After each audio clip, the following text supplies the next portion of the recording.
오늘 우리에게 주신 전도서 5장 가운데 핵심 구절은 7절입니다. 제가 대신 봉독해 드리겠습니다. 꿈이 많으면 헛된 일들이 많아지고 말이 많아도 그러하니 오직 너는 하나님을 경외할지니라. 아멘. 이 말씀을 중심으로 전도서 5장을 우리가 함께 살펴보겠습니다. 감사합니다. 안녕하십니까? 박세정 목사입니다. 2022년 10월 5일 수요 말씀 시간입니다. 우리 예배교회는 매주 수요일마다 성경 공부 겸 하나님의 말씀을 함께 묵상하고 또 배우고 있습니다. 오늘은 전도서 5장에 대해서 함께 살펴보겠습니다. 이 전도서 5장은 특히 하나님을 향한 형식적인 신앙을 책망하고 있는 내용입니다. 그래서 이 전도서 5장은 총 1절에서 20절까지 기록되어져 있는데 크게 세 단락으로 구분하여 살펴볼 수 있습니다. 그 첫 번째는 1절에서 7절까지 내용인데 특별히 진지하지 못한 예배와 성급한 맹세를 질책하고 하나님을 무엇보다 올바르게 섬길 것을 강조하고 있는 내용입니다. 두 번째 단락은 8절에서 17절까지인데 세상은 온통 어떻게 허무로 무상함으로 가득 차 있다는 것입니다. 그 이유는 불의로 가득한 이 세상 속에서 사람이 무엇을 향해 살아가야 될지 돌아보니 아무런 의미가 없더라라는 말입니다. 그리고 모든 사람들이 그토록 바라고 소망하는 재물의 소득이, 재물의 취함이 무슨 소용이 있는가, 재물의 무용성에 대해서 설명하고 있는 내용입니다. 그리고 세 번째 마지막 단락은 18절에서 20절까지 내용으로 이 온통 부조리로 가득한 이 세상 속에서 우리는 그렇다면 그냥 마냥 넉넉고 손을 놓고 아무 일을 하지 않고 세상이 주어지는 대로 살아갈 것인가? 아니라는 것입니다. 어떻게? 이 허무하고 부조리한 세상을 극복하는 유일한 길은 오로지 하나님의 은혜를 경험하는 것만이, 하나님의 은혜를 우리 마음속으로 소망하고 받아들이는 것만이 유일한 길임을 강조하고 있는 내용입니다. 저는 이 전도서를 강의하면서 종종 이런 생각을 해보게 됩니다. 이 전도서 기자를 누구냐라고 할 때 대부분 일반적으로 솔로몬이라고 알고 있습니다. 그렇습니다. 만약 솔로몬이 이 전도서 기자, 이 저자라면 그렇게 많은 부귀영화를 얻었던 솔로몬이 왜 이렇게 인생을 무상하고 허무하다라고 그는 고백하고 있을까라는 점입니다. 하나님을 믿고 따르는 성도들이 이 세상을 어떻게 바라볼 것인가에 대한 생각도 한번 염두에 두고 이 전도서를 한 장 한 절, 한 구절 한 구절을 잘 음미하며 성찰해보는 시간을 갖는다면 우리들의 신앙과 우리들의 믿음, 그리고 우리가 이 세상을 살아갈 때 어떠한 마음을 가지고 살아갈 수 있을지를 우리가 깊이 돌아보는데 아주 유익한 시간을 갖게 될 것입니다. 자, 그렇다면 1절부터 한 절 한 절 읽어가며 그 내용을 살펴보도록 하겠습니다. 네, 1절부터 함께 말씀을 보면서 한번 생각해 보겠습니다. 1절입니다. 너는 하나님의 집에 들어갈 때에 내 발을 삼갈지어다.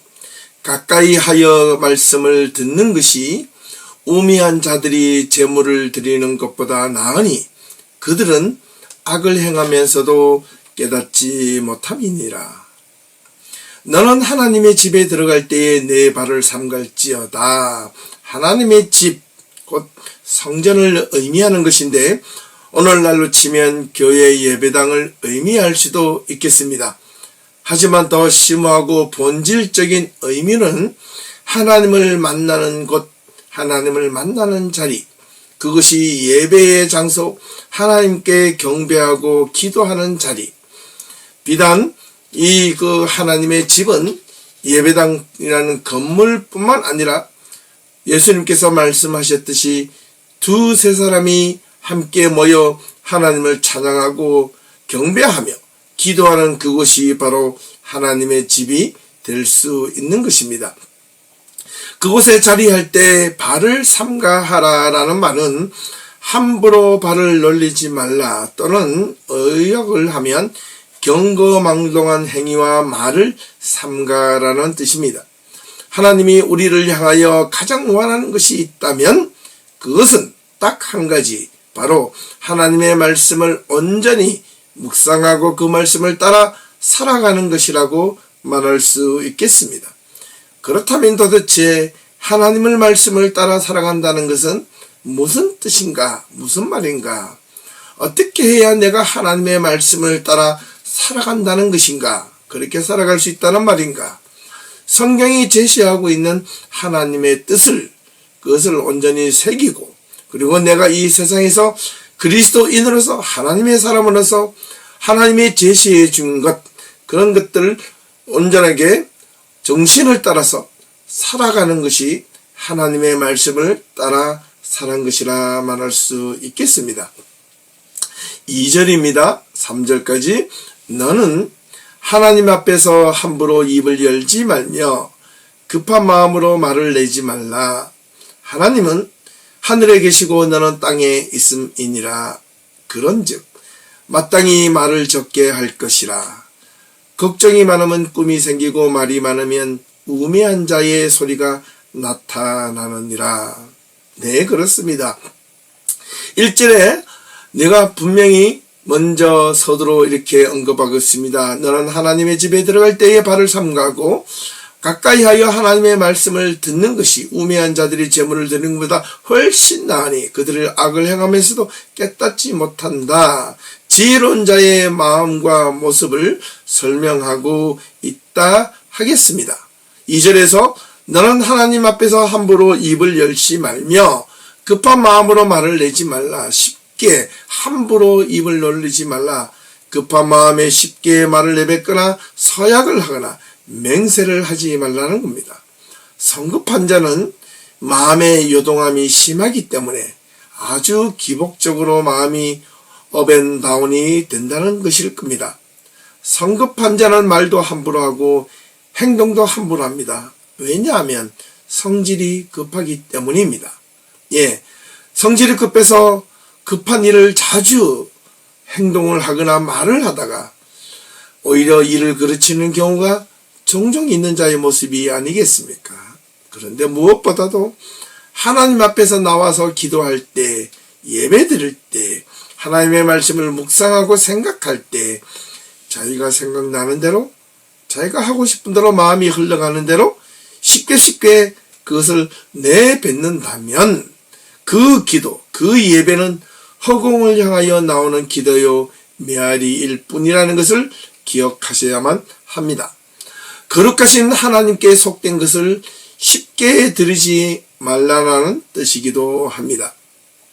걱정이 많으면, 꿈이 생기고 말이 많으면 우매한 자의 소리가 나온다는 말은 근심과 걱정거리가 많은 자에게 쓸모없는 악몽이나 헛된 꿈에 시달릴 수 있고, 어리석은 자의 말은 자신의 해놓은 말을 무슨 말인지도 모르고 그것을 내가 왜 했는지도 모르는 자의 모습이라 하겠습니다.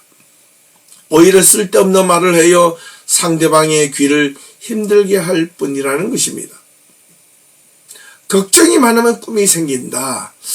이와는 좀 비슷한 예화가 될지는 모르겠지만 제가 몇 주 전에 코로나에 걸려서 심한 홍역을 앓았습니다.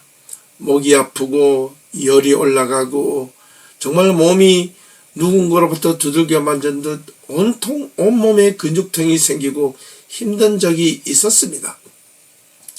그런데 그 홍역을 치르고 나니 빨리 회복이 될 줄 알았는데 그렇지 않습니다. 후유증으로 밤마다 뭔가 모르게 육체적으로 연약하니, 회복이 되지 않으니 밤마다 무언가에 자꾸 시달리는 거예요. 아, 그렇구나. 이 걱정이 많으면 꿈도 많고 근심도 많다는 거죠. 사람의 육체도 연약하면 그렇게 힘들어할 수도 있겠구나.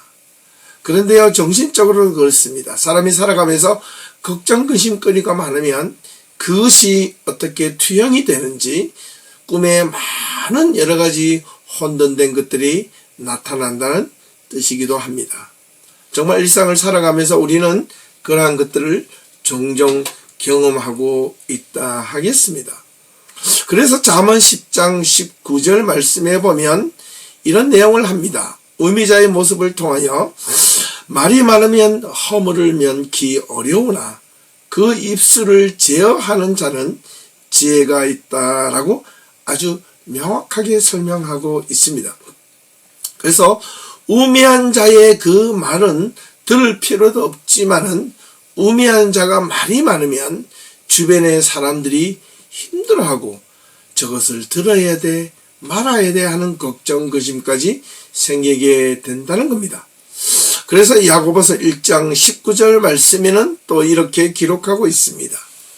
너희가 알거니와 사람마다 듣기는 속히 하고 말하기는 더디하며 성내기도 더디하라라고 강조하는 것을 우리는 꼭 명심할 필요가 있겠습니다.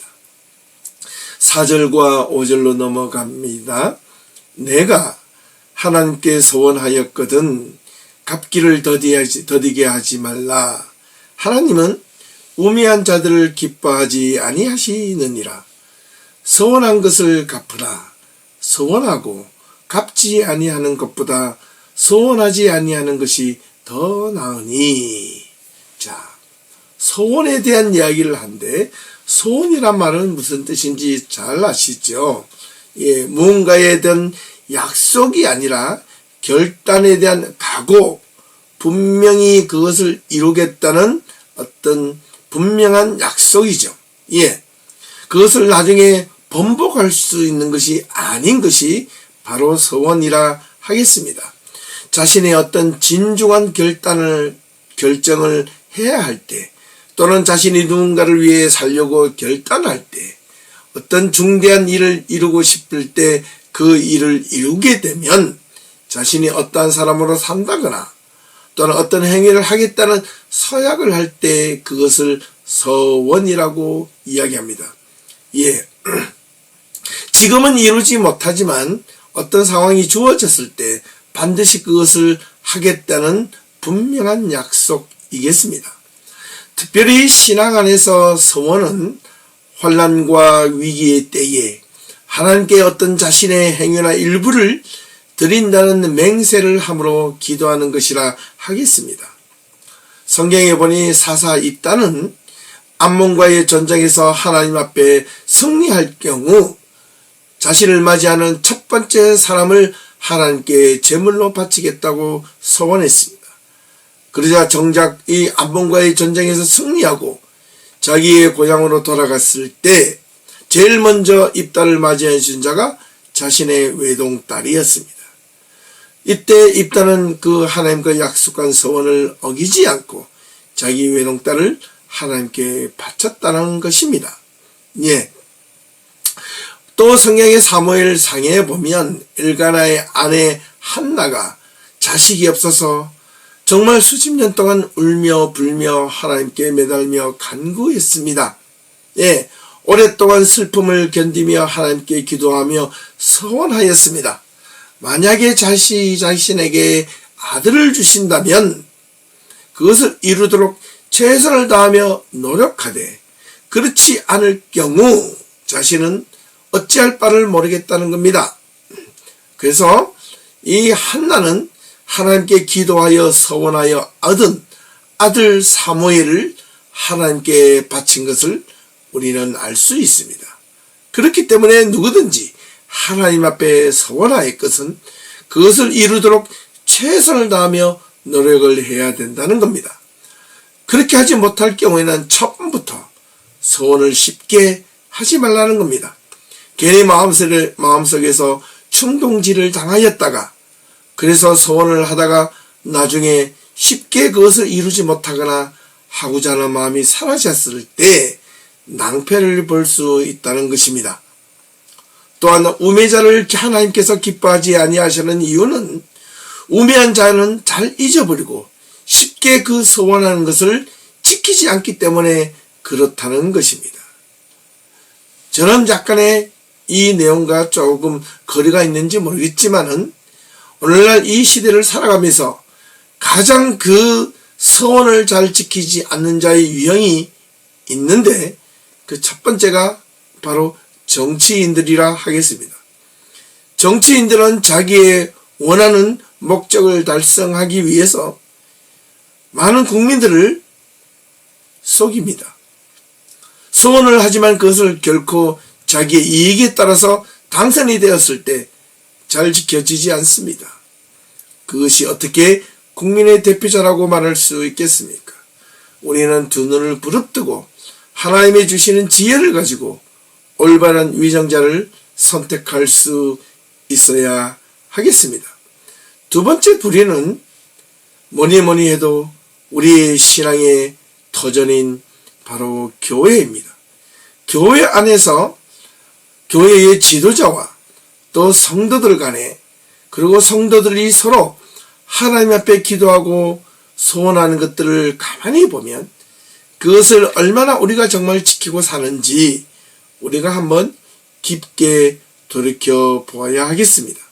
어떻게 보면 우리가 하나님 앞에서 기도하는 것만큼만 살아간다면 우리의 신앙, 우리의 믿음, 우리의 삶은 결코 세상 사람과 별 다를 바가 없지 않고 오히려 세상 사람들의 삶의 그리스도인의 모습이 무엇인지 분명하게 보여지는 자들이 될 수 있을 것입니다.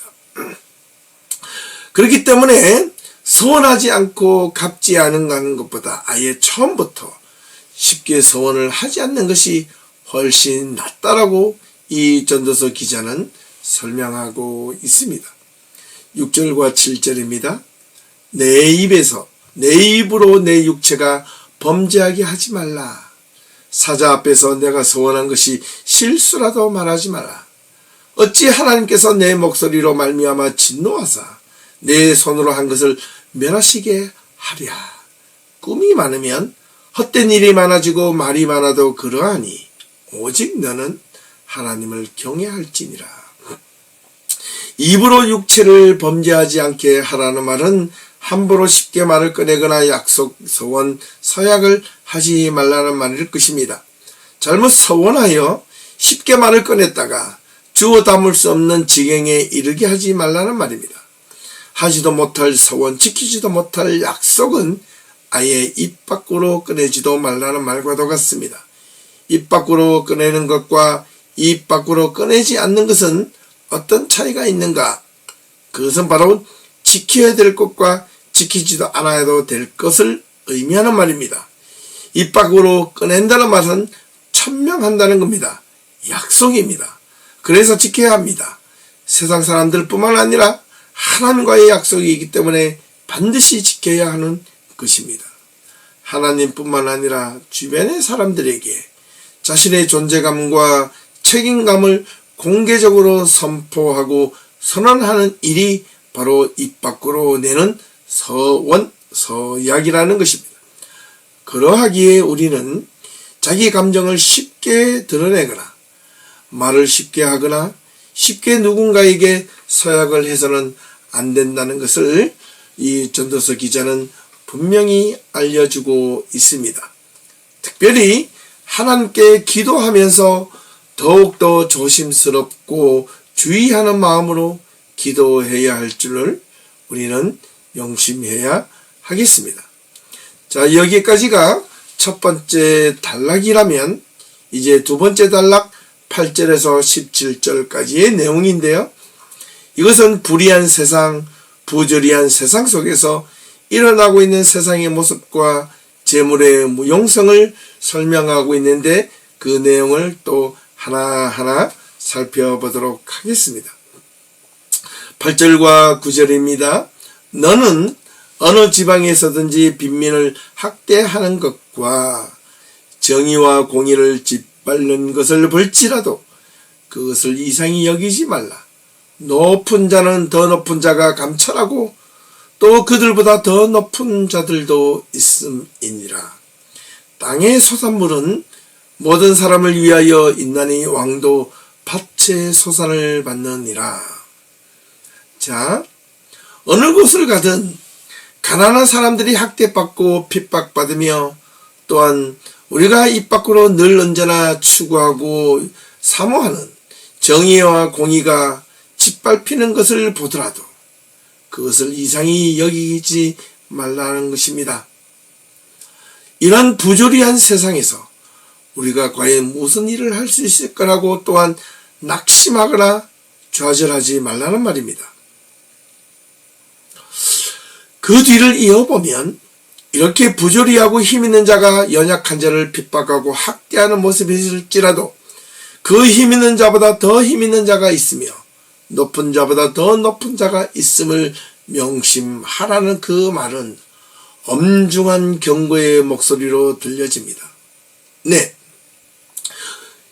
높고 높은 하늘 보좌에 계신 하나님은 이러한 세상의 부진한 모습을 보시고도 무관심하고 무심하신 것이 아니라 일거수일투족을 감찰하시며 온갖 세상 속에서 보여지는 부조리함을 악용하고 세상을 힘있고 능력 있는 자들의 손아에 짓밟히고 지배당하며 하나님의 공의와 정의가 허물어지고 있는 것을 보고 그냥 많이 방관하고 계시다는 것이 않다는 것을 분명하게 선언하고 있습니다.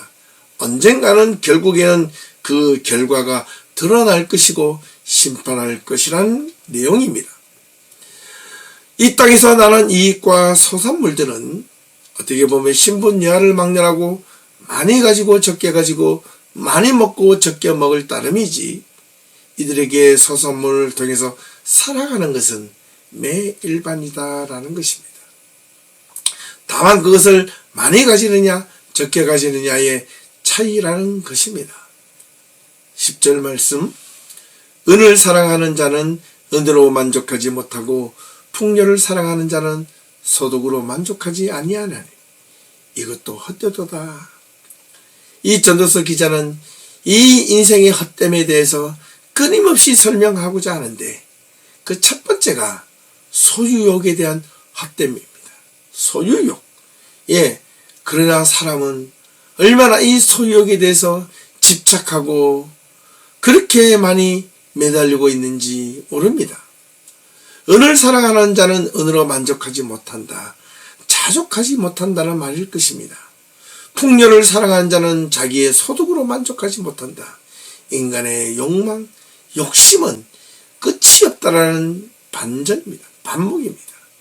그래서 이런 것이 무슨 사람에게 유익함이 있느냐. 네 인생의 마지막에 있어서 은을 더 많이 소유한들 은보다 은으로 만족하지 못하고 금과 보석으로 온갖 네 손에 쥐어진들 인생의 마지막에 있어서 그것이 무슨 소용이 있느냐. 재물의 무용성을 지금 말하고 있는 겁니다. 네 주변에 많은 것을 손에 쥐었을지라도 그 소득으로 만지 못하고 더 많은 것을 얻기 위해서 너 인생을 허비하는 것이 무슨 소용이 있느냐. 그것이 정작 네 인생의 끝날 자리에서 너의 인생의 생명을 하루라도 한 채라도 더 길게 할 수 있느냐. 없다라는 것입니다. 그래서 인생의 인간의 본성의 탐욕과 또 그 탐욕으로 인한 결과가 얼마나 허무하고 허무한지 그것을 단 한 줄로 알려주는 내용이라 하겠습니다. 그러면 우리는 어떻게 살아야 하는가? 어떤 삶을 살아야 하는가? 라는 것을 계속 설명하고 있는 것을 함께 보겠습니다.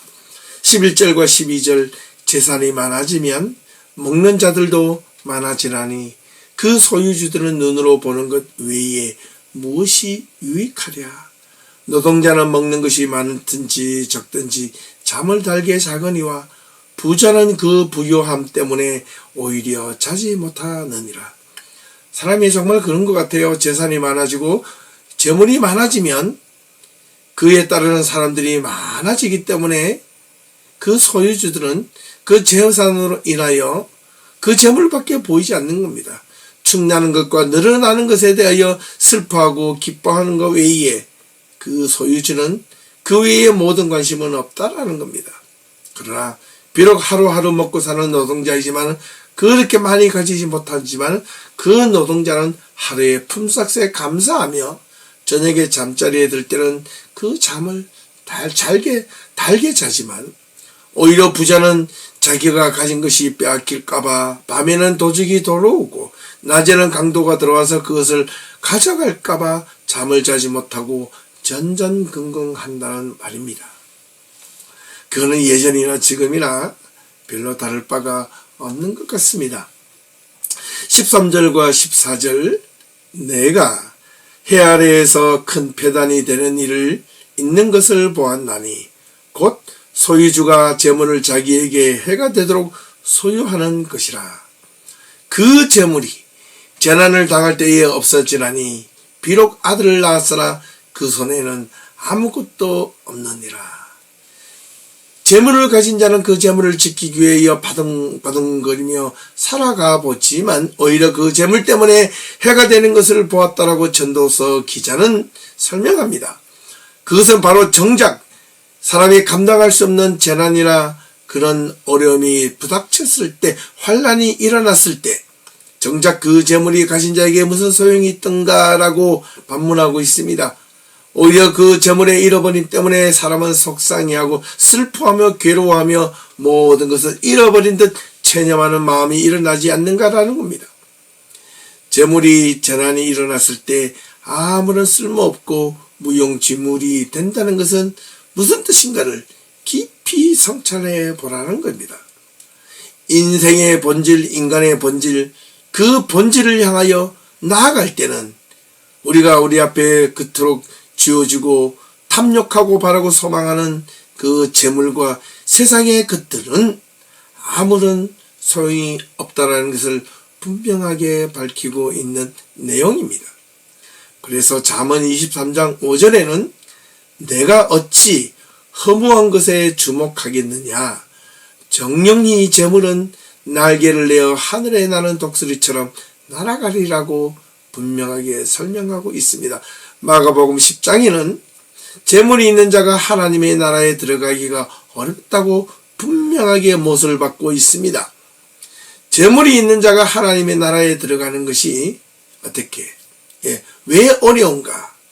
재물 때문에 하나님을 바라보는 것이 등한시하고 소홀히 하고 하나님을 때로는 외면할 수 있다는 것입니다.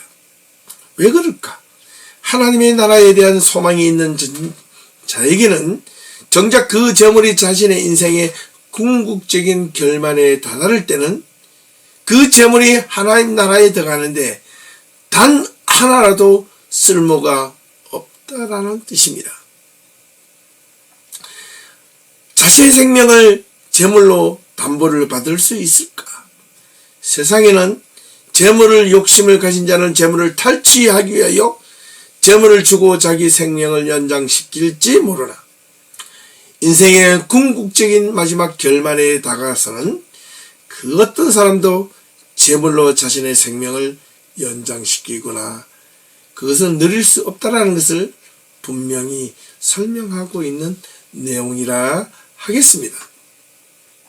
15절과 16절 그가 모태에서 벌거벗고 나왔은즉 그가 나온 대로 돌아가고 수고하여 얻은 것을 아무것도 자기 손에 가지고 가지 못하리니 이것도 큰 불행이라. 어떻게 왔든지 그대로 가리니 바람을 잡는 수고가 그에게 무엇이 유익하랴. 정말 살아가면서 사람은 많은 것을 소유하고 누리며 그것이 행복이라고 생각하며 살아가지만 정작 우리가 태어날 때는 발가벗고 태어납니다. 자그마한 핏덩이의 모습으로 태어났다가 우리가 이 인생을 마치고 하나님 품으로 돌아갈 때는 모든 것을 버려두고 내려놓고 떠나지 않습니까? 태어날 때는 두 주먹을 불끈 쥐고 태어났다 할지라도 인생을 마지막으로 돌아갈 때는 손을 쫙 펴고 돌아간다 하지 않습니까? 우리 한국에는 사람들이 돌아가시면 입고 있던 옷을 다 벗기고 수의를 입힙니다. 그 망자에게 수의를 입히고 수의가 그 마지막 길을 함께 합니다. 그런데 그 수의를 잘 보시면 없는 것이 한 가지가 있습니다. 그것이 바로 그 수의에는 주머니가 없다는 겁니다. 왜 주머니가 없는 걸까요? 죽음으로 가는 길에는 이 세상의 것으로 아무것도 그것을 넣어가지고 갈 수 없다라는 뜻일 겁니다. 그렇습니다. 돌이켜보면 인생이나 태어날 때 빈손으로 들고 왔다가 돌아갈 때도 빈손으로 가는 것입니다. 인생을 살 때 필요한 것이 물질이요 재물이요 소유이지만 살아가는 동안 필요한 것이지 우리의 인생의 마지막을 끝나고 이 세상을 떠날 때는 그 어떤 것도 가지고 갈 수 없다라는 것을 분명하게 하고 있는 내용입니다. 그래서 정작 인생의 끝자락이나 불행이 닥칠 때 인간에게 그 어떤 것도 이 세상의 것으로는 아무런 쓸모가 쓰잘데가 없다라는 것을 분명히 알리고 있는 내용인데 그것을 전도서 기자는 마치 바람을 잡는 수고하는 것과 같다라고 설명하고 있습니다. 그래서 그것이 무슨 유익함이 있으랴라는 것이죠. 돌아보니 그렇습니다. 그렇다면 이렇게 쓸모없는 인생, 이렇게 무익하고 허무하고 헛된 인생을 우리는 마지막 인생을 마치고 돌아갈 때 그렇게 결말을 맺어야 되느냐? 아니지요. 우리가 바라보고 믿고 있는 그 하나님을 소망하며 우리 마음속의 믿음, 우리 머릿속에 하나님을 향한 신뢰, 그것은 버릴 수 없기 때문에 그것을 꼭 마음속에 그리고 머릿속에 간직하며 우리는 하나님 앞으로 분명하게 갈 수 있다는 것을 기억하셔야 합니다. 예. 일평생을 어두운 데서 먹으며 많은 근심과 질병과 분노가 그에게 있느니라. 그렇죠? 이게 17절에 있는 내용인데요. 돌이켜보니 인생사가 이른 아침부터 새벽 저녁 늦게까지 정말 살기 위해서 온갖 애쓰는 모습을 우리는 보고 있습니다. 그 일평생을 살아보니 가만히 돌아보니 정말 행복하고 기쁘고 즐거운 때보다 근심과 걱정과 병과 진노와 분노와 그리고 우리 삶의 슬픔과 애달픈 사연들이 너무나 많았다는 것을 우리는 우리 자신의 삶을 돌아볼 때도 그러하다는 것을 알 수 있습니다. 전도서 기자는 그것을 분명하게 설명하고 있습니다. 여기까지가 두 번째 단락이라면 마지막 세 번째 단락은 18절에서 20절까지에 있는 내용을 설명하고 있습니다. 이 마지막 이 세 번째 단락은 이 부조리하고 허무한 세상을 어떻게 살아갈 것인가에 대한 마지막 그 방향을 제시하고 있는 내용이라 하겠습니다. 18절을 함께 봅니다. 사람이 하나님께서 그에게 주신 바 그 일평생에 먹고 마시며 해 아래에서 하는 모든 수고 중에서 낙을 보는 것이 선하고 아름다움임을 내가 보았나니 그것이 그의 몫이로다. 1절부터 17절까지에 대해서는 인간이 세상을 살아가는데 힘있는 자가 힘없는 자를 박대하고 박해하고 정의와 공의가 짓밟히는 이 세상, 부조리한 이 세상에서 인간의 그 어떤 탐욕과 재물을 많이 가진들 그것이 무슨 소용이 있는가? 그래서 인생은 쓸모가 없고 허무하고 헛된 삶이 이 인생이 아니던가라고 이렇게 낙심하며 이렇게 허무한 것을 토로하고 있지만 그런 세상인다 할지라도 그렇게 살면 되겠는가라고 18절부터 우리는 그리스도인 하나님의 사람이지 않는가? 하나님의 거룩한 백성들은 어떻게 살아야 하는가를 분명하게 제시해주고 있습니다. 하나님께서 말씀하십니다. 사람이 하나님께서 그에게 주신 바 일평생을 먹고 마시매 해 아래에서 하는 모든 수고가 낙을 보는 것이 선하고 아름다운 것을 하나님이 보셨다. 네. 그렇다면 우리가 인생을 애쓰고 수고하면서도 그 가운데 우리가 기뻐하며 선하고 아름다운 것을 찾고 노력하고 그것을 위하여 살면 그 인생은 아무리 부조리한 세상 가운데 산다 할지라도 우리의 인생은 헛되지 않다, 무익하지 않다, 쓸모없지 않다라는 것을 분명히 말하고 있는 내용이라 하겠습니다. 마지막 19절과 20절 또한 어떤 사람에게든지 사람이 재물과 부여를 그에게 주사 능히 누리게 하시며 제 몫을 받아 수고함으로 즐거워하게 하신 것을 하나님의 선물이라. 그런 자기의 생명의 날을 깊이 생각하지 아니하느니 이는 하나님이 그의 마음에 기뻐하는 것으로 응답하심이니라. 이거 자칫 잘못 보면 하나님의 선물, 하나님께서 사람을 편향적으로 이렇게 취하여 많은 것을 주고 적은 것을 주는 것처럼 비춰질 수 있습니다. 그래서 이 문장을 잘못 오해하거나 해석하시면 안 되겠습니다. 사람의 인생이 잘되고 못되는 것이 마치 하나님의 선물을 받고 못 받고라고 인식될 수 있기 때문에 그렇습니다. 그렇지 않습니다. 여기서 말하고자 하는 핵심은 그것이 아니라 한 사람이 수고하고 애쓰며 얻는 재물과 부요가 하나님의 주시는 것을 믿기 때문에 더 열심히 일한다는 겁니다. 그래서 그 일한 대가로 인하여 얻는 것임을 알게 한다는 말입니다. 하나님이 어떤 사람에게는 많은 부유함을 주시고 다른 어떤 사람에게는 편향적으로 아무리 열심히 노력을 해도 많은 것을 얻을 수 없는 그것이 재물과 부유함. 그래서 하나님은 편향적으로 사람을 가리며 선택하시는 것이라면 그 하나님은 분명 불공평한 하나님이실 겁니다. 하나님 자신이 말한 정의의 하나님, 공의의 하나님이 아닌 그런 비합리적 하나님이실 겁니다. 그런 하나님은 결코 믿고 따를 필요가 없습니다.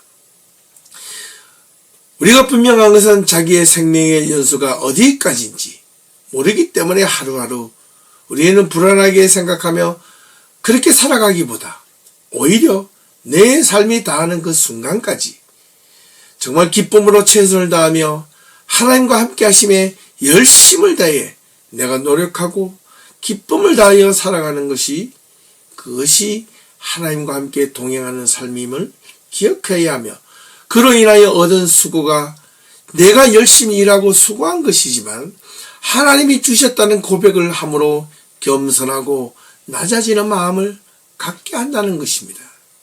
그런 뜻이라는 것을 기억할 수 있어야 합니다. 이렇게 전도서 기자는 이 인생의 허무하고 쓸모없는 것이 우리 눈에 보여지고 부조리한 세상인 것처럼 비춰진다 할지라도 거기에 매몰되지 말고 오히려 그리스도인으로 하나님의 사람으로서 너는 거기에 맞서서 당당하게 어떻게 살 것이라는 것을 마지막으로 설명을 하고 있는 내용이었습니다.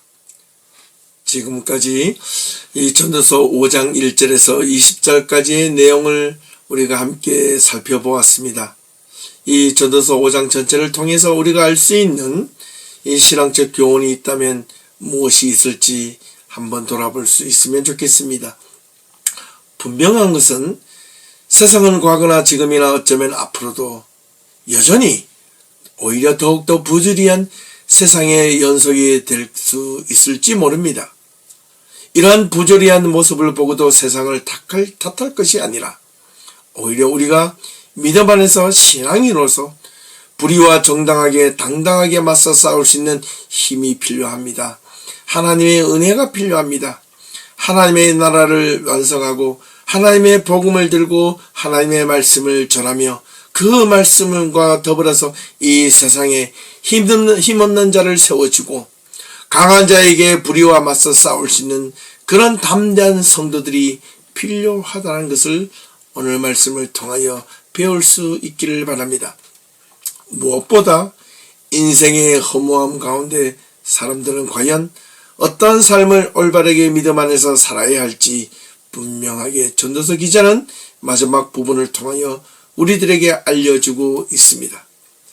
그리하여 우리는 다시 한 번 더 우리의 신앙을 돌아보고 믿음 안에서 분명하게 우리가 가야 할 방향과 목적을 잃어버리지 않고 그리스도인으로서 당당하게 살아갈 수 있는 그런 확신을 가지고 믿음으로 살아가는 성도들이 될 수 있기를 간절히 소망합니다.